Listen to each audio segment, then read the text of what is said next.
Hello dear students, कैसे हैं आप सब। आज हम वर्कशीट नंबर 39 करेंगे। गणित विषय की कक्षा 7वीं की 25 तारीख की करेंगे और डीओई से जैसे कि आप जानते हैं वर्कशीट दी जाती है। आज की जो वर्कशीट है वो पूर्णांकों के विभाजन से संबंधित रहेगी। आपको पता होना चाहिए जो पूर्णांक होते हैं, जैसे कि यहाँ लिखा हुआ है कि 0 से आगे बढ़ते चले जाते हैं और 0 से पहले भी होते चले जाते हैं। ठीक है, मतलब ये पॉजिटिव भी होते हैं और नेगेटिव भी होते हैं। आप यहाँ देख सकते हैं। याद रखना है जो पूर्णांक होते हैं उसमें पॉइंट में नहीं आएगा 2.5 3.4 ऐसा कुछ नहीं आता। ये पूरे नंबर होते हैं। जैसे अगर आपसे पूछा जाए कि एक क्लास में कितने बच्चे पढ़ते हैं, तो आप ये बोल सकते हैं कि एक क्लास में 4.5 बच्चे पढ़ते हैं, 3.5 बच्चे पढ़ते हैं। क्या आपकी क्लास में कोई आधा बच्चा भी पढ़ेगा? नहीं पढ़ेगा ना। तो पूरा बच्चा पढ़ता है ना, कंप्लीट होता है। इसी तरीके से जो पूर्णांक होते हैं ना वो कंप्लीट नंबर होते हैं। ठीक है, लेकिन इसकी खास बात ये है पॉजिटिव भी हो सकते हैं और नेगेटिव भी हो सकते हैं। अब हम इन्हीं पूर्णांकों को डिवाइड सीखेंगे कैसे की जाती है। तो यहाँ बताया गया जो पूर्णांक की जो डिवाइड होती है, जो विभाजन होता है, वो गुणा का ही उल्टा होता है। ठीक है, कैसे होता है अब यहाँ पर ध्यान से देखिए। 2 × 12 लिखा है। देखो 2 की 6 में करेंगे 12 तो आएगा। अगर मुझे यहाँ पर 2 लाना है तो मैं जब इसको इधर ले जाऊँगा तो 12 को जब 6 से डिवाइड करूँ तो 2 ही आएगा ना। देखो जब यहाँ पर हम ऐसे कर रहे हैं तो मल्टीप्लाई हो रही है, जब हम इसको उल्टा कर रहे हैं तो यहाँ पे क्या कर रहे हैं, डिवाइड करेंगे तभी तो वापस 2 आएगा। तो यहाँ पर यही बता रहा है कि जो विभाजन होते हैं ना वो गुणा के ही विपरीत होते हैं। ठीक है, जब हम एक को पाने के लिए गुणा कर रहे हैं तो अगर हम वो दे दिया जाए तो अगर उससे पहले वाले को पाना है तो हमें भाग करनी पड़ती है, डिवाइड करनी पड़ती है। ठीक है, जैसे हम सिंपल तरीके से मैं आपको बताऊँ, जैसे आपको बोला गया 4 चॉकलेट जो है वो 20 रुपये की हैं।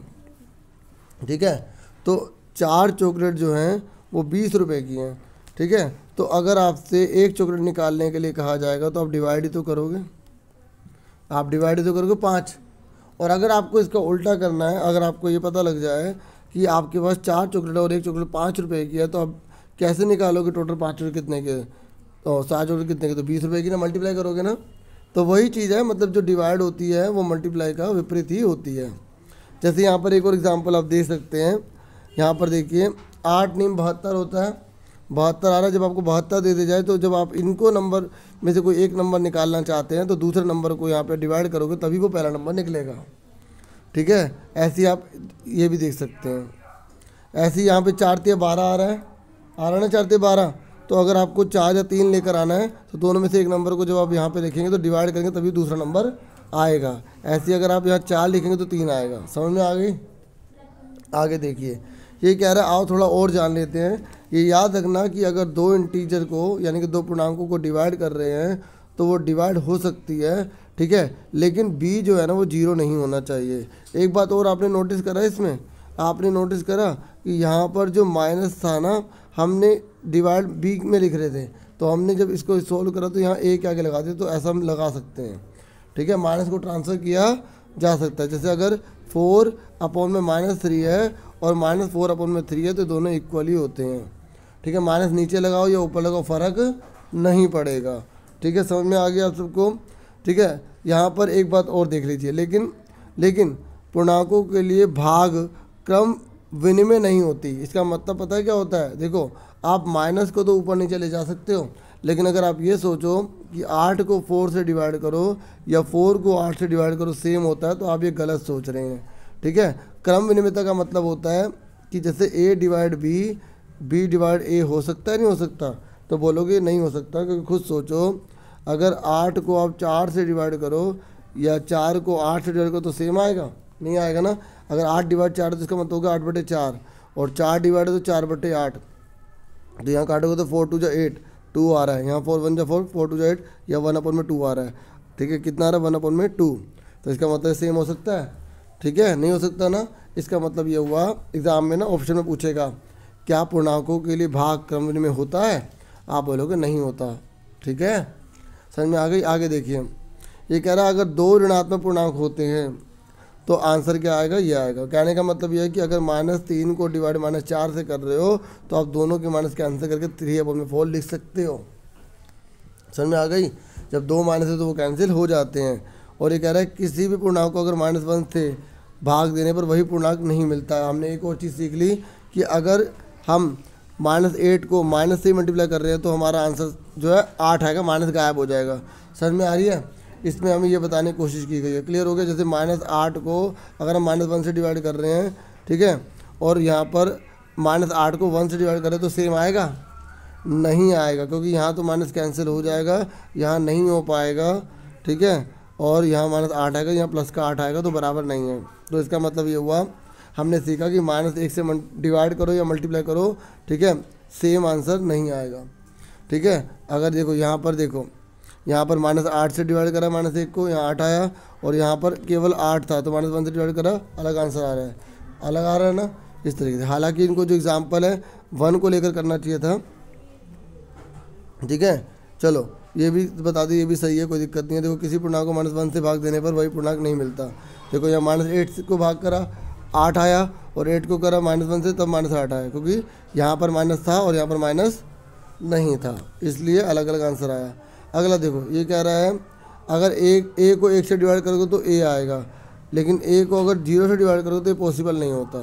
समझ में? आपने क्या सीखा? आपने सीखा कि अगर किसी भी अमाउंट को 1 से डिवाइड करोगे तो सेम आंसर आएगा, अगर वो प्लस का 1 है तो। ये देखो अगर ये प्लस का है तो आपका सेम आंसर आएगा। ये सेम आ रहा है ना, -1 -8, ठीक है।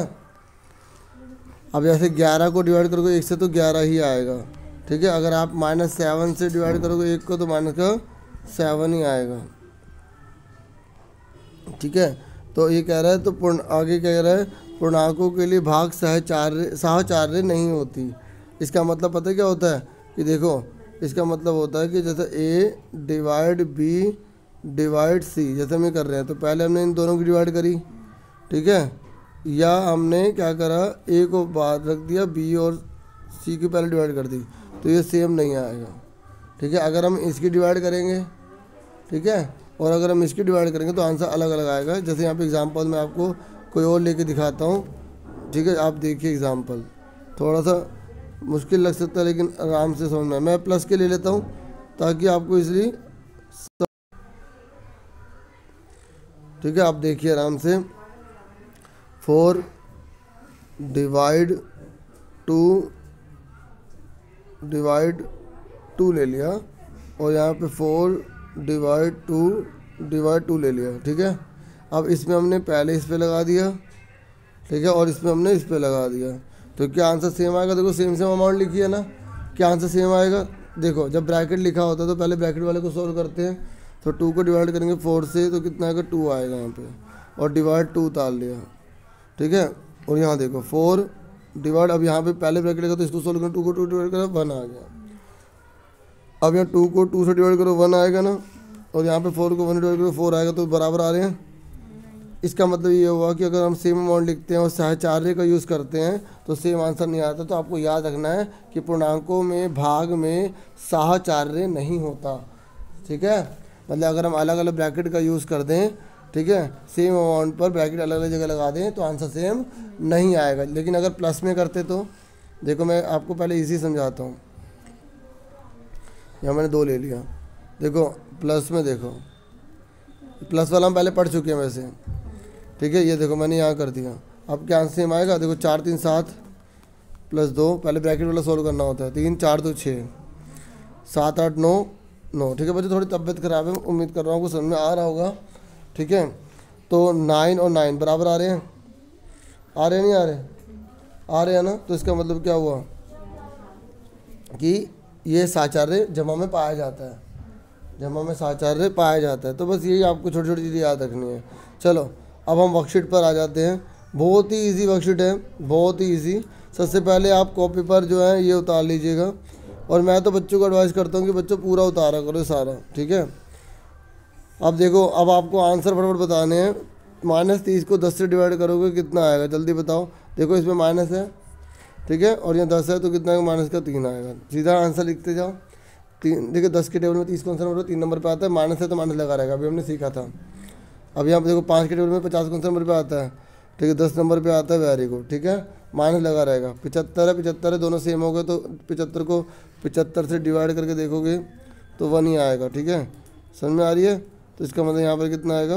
1 आएगा, माइनस का 1 आएगा, माइनस लगा रहेगा। अब 6 के टेबल में 24 कौन सा नंबर पे आता है? 4 नंबर पे आता है, माइनस लगा रहेगा। 16 के टेबल में 48 कौन सा नंबर पे आता है? ठीक है, 16 3 48, माइनस का 3 आ जाएगा, क्योंकि माइनस लगा हुआ है। और हमने क्या सीखा, अगर 2 माइनस होंगे तभी वो कटेंगे, एक माइनस से तो लगाना पड़ेगा, अभी पढ़ा था ना। ठीक है, ये आप नोट कर लो, स्क्रीनशॉट लेना ले लो, मुझे पता है स्क्रीनशॉट की जरूरत नहीं पड़ेगी, आप होशियार बच्चों आराम से खुद कर लोगे, मज़ा भी इसी बात में है, साथ ही साथ करते जाना। ठीक है बच्चों, समझ में आ रहा है ना सबको। चलो अब उसके बाद मैं मिटो रहा हूँ, अब मैं इस वाले क्वेश्चन को करवाऊँगा। ठीक है, ये देखो, अब देखो, अब इसकी खास बात क्या है, इसकी खास बात है बी वाले के ऊपर है। ठीक है, जिसमें दोनों माइनस हो जाते हैं। अब आपको मैंने समझा दी, दोनों माइनस हो जाएंगे तो क्या होंगे, प्लस हो जाएगा। ठीक है, जल्दी से आंसर बताओ, माइनस माइनस कट गया तो 9 चौक कितना होता है, 36 होता है। ठीक है, 9 के टेबल में 36 कौन सा नंबर पे आता है, 4 नंबर पे आता है। अब 49 दोनों में 49 है तो क्या आ जाएगा, 1 आ जाएगा। देखो माइनस नहीं लिख रहा क्योंकि दोनों माइनस कट गए। ठीक है, समझ आ रही, माइनस काट के दिखाओ या नहीं दिखाओ मर्जी होती है, टेंशन मत लेना। ठीक है बच्चों, तो यहाँ 4 आया था, यहाँ पर 1 आया था। इसका आंसर बताओ जल्दी से। वेरी गुड बेटा, वेरी गुड। ठीक है, वेरी गुड, शाबाश बच्चों। इसका बताओ जल्दी से। वेरी गुड, 4 आएगा, शाबाश। इसका आंसर बताओ कितना आएगा, 2 आएगा। ठीक है, आएगा ना 2, क्योंकि 10 के टेबल में 22 2 नंबर पे आता है। देखो बहुत इजी वर्कशीट थी, मैंने पहले आपको कहा था आप खुद ही कर लोगे मेरी, बस मैं थोड़ी सी गाइडेंस दे देता हूँ। ठीक है, हो गया। अब चलो, ये सबने नोट कर लिया, हो गया ना सबका, इसको हटा दूँ ना। ठीक है जी, चलो अब फटाफट इस पर आ जाओ। देखो अब इसमें क्या है, अब यहाँ पे 1 से यूज़ कर रहा है। देखो 1 को किससे भी डिवाइड करोगे, मैंने क्या कहा था वही आएगा, हाँ या ना, बताया था ना अभी। तो बस जल्दी से आंसर बताओ इसका क्या आएगा। माइनस का 81 ही आ जाएगा, इसका 369 ही आ जाएगा। ठीक है, इसका कितना आ जाएगा, माइनस का 13 आ जाएगा। अब बताओ 0 को किससे डिवाइड करोगे, क्या आएगा, 0 आएगा। Very good. लेकिन अगर 0 अपॉन में आ जाएगा तो बोलेंगे परिभाषित नहीं है। क्या है, परिभाषित नहीं है। ठीक है, परिभाषित